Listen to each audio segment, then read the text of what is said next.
Jack Howard stared out the viewport at the gleaming spires of the Galactic Defense Academy. Even after 6 months, he still couldn't believe he was here. The massive space station orbited a gas giant in the Centauri system, its golden structures catching the light of 3 distant suns. "Stop daydreaming." Lily Ramirez nudged him with her elbow. "Commander Varric is coming." Jack straightened his uniform as the tall, blue-skinned Tellurian officer approached. Varric's 4 eyes blinked in sequence as he looked down at the 4 humans standing at attention. "Deathworlders," he said, the translator making his voice sound metallic. "Your combat simulation scores are unexpected." Ethan Morris kept his face blank, but Jack could tell his friend was hiding a smile.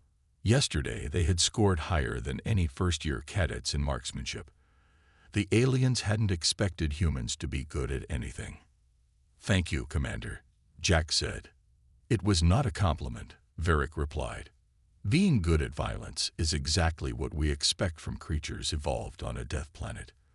The Battle Simulation Championship requires strategy and cooperation, skills your species lacks." Zoe Franklin clenched her jaw but stayed silent. They were used to this treatment by now. "The championship begins in 3 days," Varric continued. "You 4 will form a squad, as no other species wish to partner with humans." After Varric left, Zoe let out a long breath. "Well, at least we get to work together." "They're setting us up to fail," Lily said, her dark eyes narrow with anger. "No mixed squad means when we lose, they can blame it on humans being bad at teamwork." Ethan, always the quiet one, pulled out his tablet. "Maybe, but it also means we can try my idea without convincing aliens it will work." Later that evening, the 4 humans gathered in their small shared quarters. The Academy had given them a room together, another way of separating them from the other species. "Show us what you found," Jack said to Ethan. Ethan projected a hologram of the simulation arena, a complex landscape with mountains, forests, and deserts. "I've been studying past championships. Every team follows the same strategy. Build a base, gather resources, make weapons, then attack on the final day." "That's what the instructors taught us to do," Zoe said. "Yes, but look at the actual victory conditions." Ethan highlighted a small structure at the center of the map. "You win by capturing the command node. That's it. Everything else, the resources, the base building, it's all just what everyone assumes you need to do." Lily leaned forward. "So you're saying we could just go straight for the node?" "It would be heavily defended," Jack pointed out. "By AI opponents that follow predictable patterns," Ethan said. "I've been running analysis on their patrol routes. There's a path through this mountain range that nobody uses because it's considered too dangerous." Zoe studied the terrain. "I could navigate that. Earth has worse mountains than these." "We'd have to travel light," Jack said, the plan taking shape in his mind. "No heavy weapons." "We don't need them," Lily said with a grin. "I can rig some distractions using just the basic starter kit they give each team." For the next 2 hours, they refined their strategy. It was risky, unconventional, and completely against everything they'd been taught. But it might just work. A chime at their door interrupted them. It was a group of Arcturian cadets, led by a tall, insect-like alien named Zrix. "Deathworlders," Zrix clicked through his translator. "We came to wish you luck. You will need it, being so primitive." "Thanks," Jack said with a forced smile. "We appreciate your concern." After the Arcturians left, laughing among themselves, Lily punched her pillow. "I'm so tired of being called primitive, or violent, or stupid." "Let them think what they want," Jack said quietly.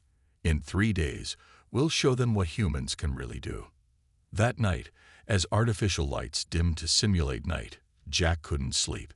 Too much excitement, too many plans running through his head. He looked across the room at his 3 friends, the first humans ever admitted to the Galactic Defense Academy. They were carrying the hopes of all humanity on their shoulders. In 3 days, they would either change how the galaxy saw humans forever, or confirm every negative stereotype about their species.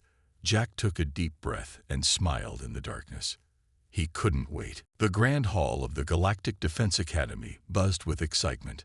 Hundreds of alien cadets from 30 different species gathered for the formal dinner before the championship. Jack adjusted his uncomfortable dress uniform as he and his human teammates entered the room. "They're all staring at us," Ethan whispered. "Let them stare," Lily said, holding her head high. A group of important-looking aliens sat at the head table on a raised platform. Their uniforms sparkled with medals and rank insignia. "Those must be the observers," Zoe said quietly. "The high-ranking officials we heard were coming." Jack nodded. "Remember, be respectful, but don't show weakness." The human squad was directed to a table near the back of the hall, far from the honored guests. As they sat down, Jack noticed an unusual silence fall over the nearby tables. The other cadets were keeping their distance.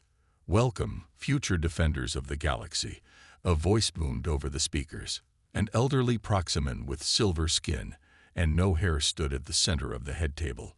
"I am Fleet Commander Xandri of the Proximan Defense Force.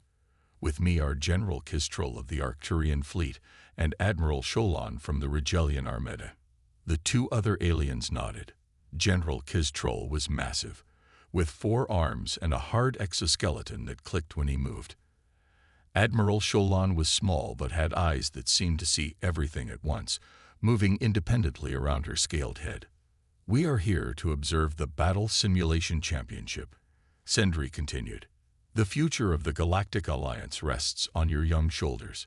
Show us your best strategic thinking tomorrow." After the speeches, servers brought food to each table. The humans received plain brown nutrition bars while other species enjoyed colorful and fragrant dishes. "Standard procedure," Lily muttered. "They still haven't figured out what we can eat." "I brought snacks from Earth in my quarters," Zoe said with a wink. As they ate their bland meal, a tall Arcturian cadet approached their table. It was Zrix with several of his friends. "Enjoying your dirt food, Deathworlders?" Zrix clicked. "I hear the generals are especially interested in watching you fail tomorrow." Jack kept his voice calm. "We're looking forward to competing." "Such confidence," Zrix's friend said with a sound like laughter. "Did you know no human team has ever placed above last? Your primitive minds cannot grasp proper battle strategy." "Thanks for the history lesson," Lily said, her smile not reaching her eyes. After the Arcturians left, Zoe nudged Jack. "Look over there. The generals are watching us." Jack glanced toward the head table. Indeed, all 3 alien leaders were looking in their direction and talking among themselves. "Time to make a good impression," Jack said. "Let's go introduce ourselves." "Are you crazy?" Ethan's eyes widened. "We're not supposed to approach the head table." "No rule against it." Jack stood up. "Coming." His 3 friends exchanged looks but followed him as he walked confidently toward the head table. Conversations died as they passed, and many alien cadets watched in shock. Jack stopped at a respectful distance and gave the formal Galactic Alliance salute. "General Kistrol, Admiral Sholon, Fleet Commander Xandri, we are honored by your presence. I am Cadet Jack Howard of Earth, and these are Cadets Ramirez, Morris, and Franklin." The 3 generals stared at them. Finally, Admiral Sholon spoke, her eyes swiveling to examine each human separately. "Bold of you to approach us, Earthlings. Most first-year cadets would not dare." "On Earth, we believe in facing challenges directly," Jack replied. General Kistrol made a harsh clicking sound. "Your world is classified as a death world for good reason. Tell me, human, how do you expect to compete tomorrow against species with superior evolutionary advantages?" "With respect, General," Zoe said before Jack could answer, "humans evolved to adapt. It's our greatest strength." Fleet Commander Xandri's silver face showed no emotion. "We shall see tomorrow if adaptation is enough. You may return to your table." As they walked back, Commander Varric intercepted them. "That was inappropriate," he hissed. "No rules against it," Jack repeated calmly. Varric's 4 eyes blinked rapidly. The championship begins at dawn. Do not embarrass yourselves, or me, any further. Back in their quarters that night, Ethan was reviewing their plan one final time while the others prepared their equipment. They're all watching us now, Bliley said. The stakes just got higher. Jack nodded. Good. When we win, everyone will see it. The night before the simulation, the 4 humans gathered in their small room. The lights were dimmed, and a holographic map floated in the center of their circle. One more time, Jack said. Let's go through the whole plan. Ethan pointed to their starting position, a red dot in a desert area. We begin here, in the worst spot. They expect us to waste the first day building shelter and finding water. But we won't, Lily said with a smile. We'll leave most of our equipment behind and move fast. Zoe traced a thin line through a mountain range on the map. We'll take this path. It's marked as impassable on the official maps, but that's because no alien species could handle the steep climbs and thin air. Humans evolved on a high-gravity world with mountains. Ethan added, what's dangerous for them is just a hard hike for us. Jack nodded. While the other teams are setting up bases and gathering resources, we'll be halfway to the command node. The AI defenders will be focused on the main paths where they expect attacks to come from. Lily pulled out a small device she had built during their training sessions. I've modified our communication units to send false signals. We can make the AI think we're in multiple places at once. And I've identified the patrol patterns, Ethan said. There's a 5-second gap at Junction 7 that repeats every 3 minutes. If we time it right, we can slip through undetected. They continued refining their strategy until a chime at the door interrupted them. Zoe quickly switched off the hologram as Jack opened the door. Commander Varric stood in the hallway, his blue skin looking almost purple in the dim light. May we help you, Commander? Jack asked. Varric stepped into the room without being invited. His 4 eyes scanned their preparations. I see you are still awake. The other teams are resting for the 3-day ordeal ahead. We'll rest soon, Jack said. Varric picked up one of Lily's modified communication units, but didn't seem to recognize the changes she had made. In 50 years, no Earth squad has ever placed above last in the championship. Varric said, I have reviewed your training scores. You are not exceptional, even for humans. Thank you for your concern, Jack said, keeping his voice neutral. Varric put down the device. The generals have taken a special interest in your performance. I do not know why. Perhaps they find your species amusing. Perhaps, Lily said, her voice tight with controlled anger. The simulation begins at dawn. You will face obstacles designed to challenge the finest minds in the galaxy. It requires patience, careful resource management, and long-term planning. Varric looked at each of them. None of these are human strengths.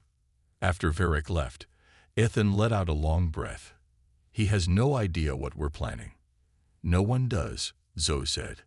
That's our advantage. Lily checked her equipment one more time. I still can't believe no human team has tried this before. They probably stuck to what they were taught, Jack said. We're the first team to question why the simulation has to take 3 days at all. Outside their window, the gas giant's swirling clouds glowed with reflected starlight. In a few hours, they would either make history or fail spectacularly. Get some sleep, Jack told the others. We'll need our energy tomorrow. But sleep didn't come easily. Jack lay awake, thinking about Earth. His planet had only joined the Galactic Alliance 15 years ago. Humans were still seen as newcomers, primitive and unpredictable. Everything they did reflected on their entire species. Across the room, he could tell from their breathing that his friends were awake too. Hey, he said softly. No matter what happens tomorrow, I'm proud of us for trying something new. We'll show them what humans can do, Lily whispered back. 15 minutes, Ethan said. If it works, we'll finish in 15 minutes. It will work, Zoe said with confidence. It has to. As artificial dawn approached, they prepared in silence. Each knew their role. Each understood the risks. and each felt the weight of representing humanity to a galaxy that expected them to fail. Jack looked at his friends and nodded. It was time. The massive simulation chamber hummed with energy as 30 teams lined up at their assigned entry points. The arena itself was invisible from outside, but Jack knew that inside waited a fully realized virtual world spanning several square miles. Helmets on, Jack told his team as they stood at their entry point. Their starting location was marked with a red flag, the desert zone, known for its lack of resources and exposure to attacks. They put on their simulation helmets, which would translate their real movements into the virtual environment. The countdown began on the large screens above each entry point. 10, 9, 8. Jack glanced at his friends. They nodded. Ready. 3, 2, 1. Begin. The world around them transformed.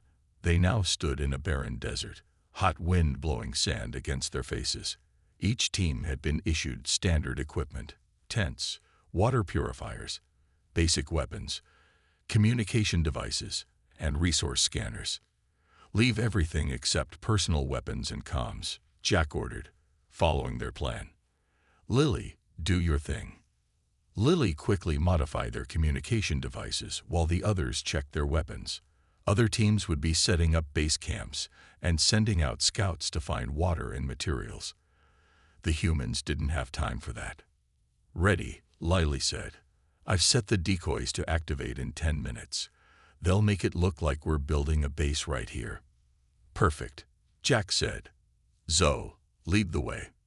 Zoe oriented herself using the virtual sun and a small compass. The mountain pass is this way. 2 hours of hard hiking if we move fast. They set off at a jog, abandoning most of their equipment. Any other team would consider this suicide in the desert zone, but the humans had trained in worse conditions on Earth. Meanwhile, in the observation room, the 3 alien generals and other officials watched large holographic displays showing all 30 teams. Interesting, Admiral Sholan said, her eyes moving independently to track different screens. The humans are abandoning their base site. Foolish, General Kistrol clicked. They will die of thirst before the end of day 1. Fleet Commander Xendry remained silent, watching the human team with curiosity. Commander Varric stood behind them, his face showing concern. Perhaps they did not understand the instructions. Or perhaps they understand something we do not, Xendry finally said. Back in the simulation, the human team had reached the foothills of the mountain range. The terrain was rough and steep, but nothing they couldn't handle. Water check, Jack said as they paused briefly. Each team member still had their canteens. They were rationing carefully, but moving faster than any other team. The pass should be just ahead, Zoe said, consulting her mental map. Once we're through, we'll be behind the main AI defense line. Ethan checked his timer. Lily's decoys should be active now. The system will think we're still back at the starting point. They pushed on, climbing higher into the mountains. The air grew thin and the rocky path narrowed. For most alien species, this would be dangerous or impossible. But humans, evolved on a planet with high gravity and diverse terrain, adapted quickly. In the control room, confusion spread as the tracking system showed the humans building a base in the desert, while visual confirmation showed no one there. System malfunction, an operator suggested. No, Admiral Sholan said, her eyes narrowing. The humans have found a way to fool the sensors. General Kizitrol leaned forward. Where are they actually? The technicians scrambled to locate the missing team. After several minutes, a junior officer spoke up. Sir, we have a visual confirmation. They appear to be crossing the Dagger Mountains. Impossible, Commander Varric said. No team has ever successfully navigated those mountains. The oxygen is too thin and the terrain too treacherous. For non-Deathworlders, perhaps, Fleet Commander Xendry said thoughtfully. But humans evolved in varied environments with much higher gravity. Their bodies are adapted to such challenges. General Kistrol made an irritated clicking sound. What is their objective? There are no valuable resources in that region. Admiral Sholon's eyes widened as she realized what the humans were doing. They're taking a direct path to the command node. They're bypassing the entire resource gathering phase of the simulation. The three generals exchanged looks of surprise. This was unprecedented. How long have they been in the simulation? Zendri asked. A technician checked the clock. Just under 12 minutes, Commander. Fascinating, Zendri said. These Deathworlders may be more interesting than we thought. The mountain pass narrowed to a thin ledge along a steep cliff. Zoe led the way, moving with confidence where other species would hesitate. Jack followed close behind, then Lily with Ethan watching their backs. I patrol up ahead, Ethan whispered, checking his scanner. 3 guards at the exit of the pass. Jack nodded and signaled for everyone to stop. Lily, time for diversion number 1. Lily pulled out a small device she had saved from their starter kit. She had rewired it to emit a strong energy signature. Ready. This should draw them away for about 30 seconds. That's all we need, Jack said. Throw it as far as you can to the east. Lily took a deep breath and threw the device. It sailed through the air and landed on a ledge far below them. Immediately, the AI guards turned and moved toward the new signal. Now, Jack ordered. The 4 humans sprinted across the exposed area where the guards had been. They ducked behind large rocks just as the guards returned, finding nothing at the source of the energy signature. That worked perfectly, Zoe said, trying to catch her breath. We're making good time. Ethan checked his timer. 13 minutes in. In the observation room, the generals and officers watched with growing amazement as the humans made progress that should have taken a full day of careful planning. They're using minimal resources with maximum effect, Admiral Sholon noted, creating diversions instead of engaging in combat. A primitive but effective strategy, General Kistral admitted grudgingly.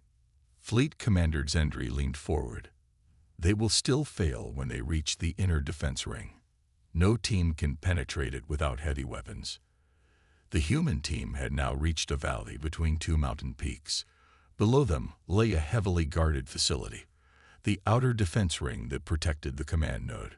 This is where it gets tricky, Jack said. Ethan, what's the pattern? Ethan studied the patrols through his binoculars, just as I thought. The AI follows the same patrol route every 3 minutes. There's a 5-second gap between the 3rd and 4th guard at the north entrance. That's our window, Jack said. Lily, we'll need a bigger distraction this time. Lily nodded and pulled out 3 more modified devices. I saved these for this moment. They'll simulate a large team attacking from the south side. Perfect, Jack said. Zoe, can you get us to the north entrance in time? Follow me, Zoe said, already moving down the slope. She had mapped this route carefully during their preparation, finding a path that was hidden from the facility's sensors. They moved quickly but carefully down the rocky terrain. When they reached the bottom, they pressed themselves against the outer wall of the facility. On my mark, Jack whispered. Lily, set the diversions for 30 seconds from now. Lily activated the devices and threw them far to the south of their position. The team waited, crouched and ready to move. Suddenly, alarms blared across the facility. Guards rushed toward the southern perimeter. Now, Jack ordered. They sprinted to the north entrance. Just as Ethan had predicted, there was a brief moment when no guards were watching the door. Jack swiped the access card they had been given at the start of the simulation, and the door opened. They slipped inside and found themselves in a long corridor. The command node should be 2 levels down, Ethan said, consulting the mental map he had memorized from studying past simulations. In the observation room, chaos erupted as technicians tried to track the humans' movements. They've breached the outer ring, an operator announced with disbelief. Impossible, Commander Varick said. No team reaches the outer ring before day 2, and none breach it without a full arsenal. Admiral Sholon's eyes were fixed on the screens. These humans are using strategy instead of firepower. Most fascinating. They will be caught soon enough, General Kistrol insisted, but his voice held a note of uncertainty. Fleet Commander Xendry checked the simulation clock. 14 minutes and 30 seconds. No matter what happens now, these Deathworlders have already accomplished something unprecedented. Back in the facility, the human team moved silently through the corridors. They avoided guards when possible and used Lily's remaining diversions when necessary. "There it is," Jack whispered as they reached a heavily secured door. Beyond it lay the command node, the objective that most teams wouldn't reach until the third day of the simulation. "Can we get in?" Zoe asked. Ethan studied the security system. "Yes, but we'll need to bypass 3 separate locks simultaneously." Jack looked at his team and smiled. "Then it's a good thing there are 4 of us." The secured door to the command node loomed before them. 3 separate control panels needed to be activated at the exact same moment to open it. "Ethan, you take the left panel. Lily, the right.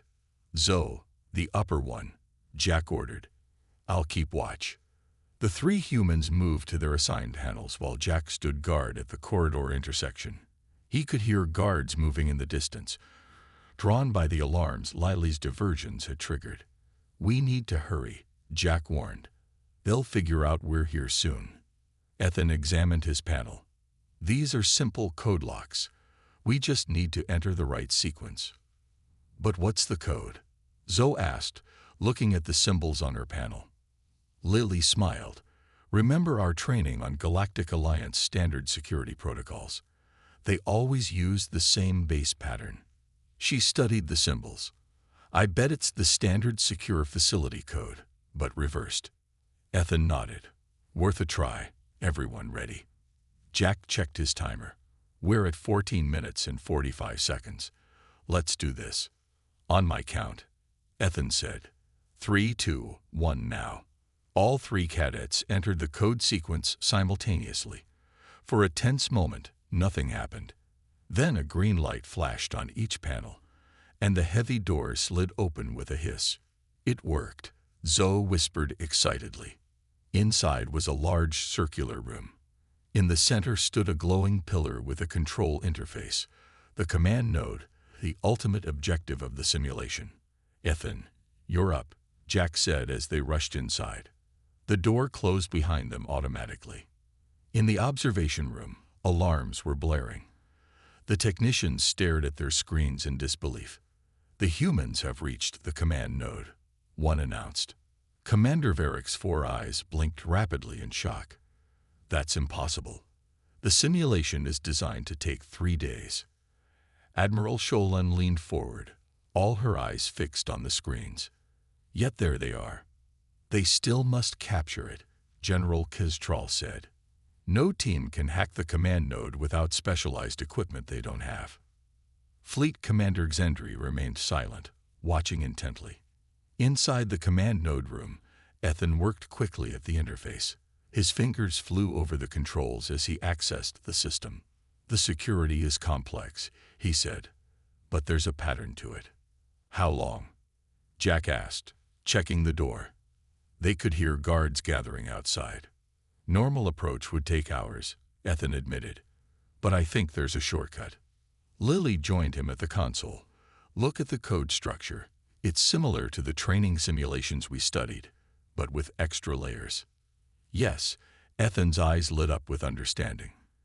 "It's the same base system with added complexity to make it look different, if we ignore the dummy protocols." Zoe moved to the door. "Guards are trying to override the lock. We don't have much time." Jack stood beside his friends at the console. "Do what you need to do. We've come too far to fail now." Ethan and Lily worked together, their hands moving in perfect coordination. Years of studying Earth's computer systems had prepared them for this moment. "Almost there," Ethan said, sweat beading on his forehead. "Just one more firewall." The door behind them started to open. Guards would pour in any second. "Now," Ethan shouted, making a final command input. The command node's light changed from blue to green. A computerized voice announced, "Command node captured. Simulation complete." The world around them flickered and then dissolved. They found themselves standing in the simulation chamber, their helmets automatically disconnecting. On the large display above them, a message flashed. Vecti ori. Earth skewade. Time 14:58. In the observation room, silence fell. No one spoke as they stared at the timer. 14 minutes and 58 seconds. What should have taken 3 days had been accomplished in less than 15 minutes. Commander Varric was the first to break the silence. This has never happened before. Admiral Sholon's eyes were wide. It seems we have underestimated these Deathworlders. General Kiztrol's mandibles clicked rapidly. I want to speak with them immediately. Fleet Commander Xendry nodded slowly. As do I. These humans have shown us something quite unexpected. The other teams were still in the simulation, unaware that the objective had already been achieved. The humans stood alone in the chamber, looking at each other with growing smiles. We did it, Jack said quietly, then louder. We actually did it. The 4 humans embraced, their laughter echoing in the empty chamber. They had just made history. Jack, Lily, Ethan, and Zoe stood at attention in the grand conference room of the Galactic Defense Academy. The 3 alien generals sat across from them at a long table. Commander Varric stood to the side, his expression unreadable. 15 minutes, Admiral Sholon said, breaking the silence. In 50 years, no team has completed the simulation in less than 2 days. Explain your methods, General Kiztrol demanded, his 4 arms crossed over his armored chest. Jack stepped forward. With respect, General, we simply approached the problem differently. The objective was to capture the command node. All the resource gathering and base building seemed unnecessary. But that is how battles are fought. Commander Varric interjected. Proper preparation, defensive positions, resource management. That's how battles are fought by species from stable worlds, Lily said. On Earth, we often have to adapt quickly with limited resources. Fleet Commander Xendry leaned forward. Tell me, humans, why did you choose to cross the Dagger Mountains? That terrain was designed to be impassable. Not impassable for us, Zoe explained. Humans evolved on a high-gravity planet with extreme environments. What's dangerous for other species is just challenging for us. And the security systems? Admiral Sholon asked. How did you bypass them so quickly? Ethan spoke up. The systems followed logical patterns. Once we recognized those patterns, we could predict how the security worked and find shortcuts. The generals exchanged looks. General Kiztrol made a series of clicking sounds that the translator didn't convert, some kind of Arcturian expression the humans didn't understand. You have shown creativity, he finally said, the word seeming difficult for him. Your approach was unorthodox but effective. News of the humans' victory had spread throughout the academy. When they left the conference room, they found the corridors lined with alien cadets watching them with new eyes, some with respect, others with wariness. Shrix, the Arcturian cadet who had mocked them earlier, approached. Your victory was impressive, Deathworlders. He seemed to struggle with the admission. Thank you, Jack said with a nod. That evening, as the humans returned to their quarters, Commander Varric was waiting for them. The generals have requested that changes be made to the simulation, he said, his tone neutral. Your approach has exposed flaws in the design. We just saw a different way to solve the problem, Jack explained. Varric's 4 eyes blinked in sequence. Perhaps that is the value of having Deathworlders in our midst. You see things differently. He handed Jack a datapad. The generals have left messages for each of you. After Varric left, they read the messages. General Kiztrol had requested Jack join his tactical advisory team after graduation. Admiral Sholon wanted Lily to share her knowledge of human adaptive technology. Fleet Commander Xendry offered Zoe a position in the elite Pathfinder Corps, and Ethan had been invited to join the Alliance's security protocol development team. I can't believe it, Zoe said, her voice filled with wonder. Yesterday we were just the strange Deathworlders no one wanted to work with. And now we've opened doors for all humans in the Alliance, Jack said with pride. The next morning, the Academy buzzed with excitement. The simulation had been reset, and the other teams were continuing as normal. But things had changed. Several alien cadets asked to join the humans for breakfast, curious about their approach. "Will you teach us how humans think about problems?" a Regellian cadet asked. "Of course," Jack said with a smile. "And perhaps you can teach us your ways too." A week later, Commander Varric presented them with medals during a formal ceremony. The entire Academy watched as the 4 humans stood proudly on the stage. "These cadets have shown us that different perspectives have value," Varric announced. "Their approach, born from evolving on a challenging world, has given us new insights into tactical thinking." As Jack accepted his medal, he caught the eye of each general watching from the front row. They nodded in acknowledgement. "Today marks a new chapter in the history of the Galactic Alliance," Commander Varric continued. "One where the unique strengths of each species are recognized and valued." The 4 humans stood tall, no longer just strange Deathworlders to be tolerated, but respected members of the Academy. In 15 minutes, they had changed how the galaxy saw humanity forever.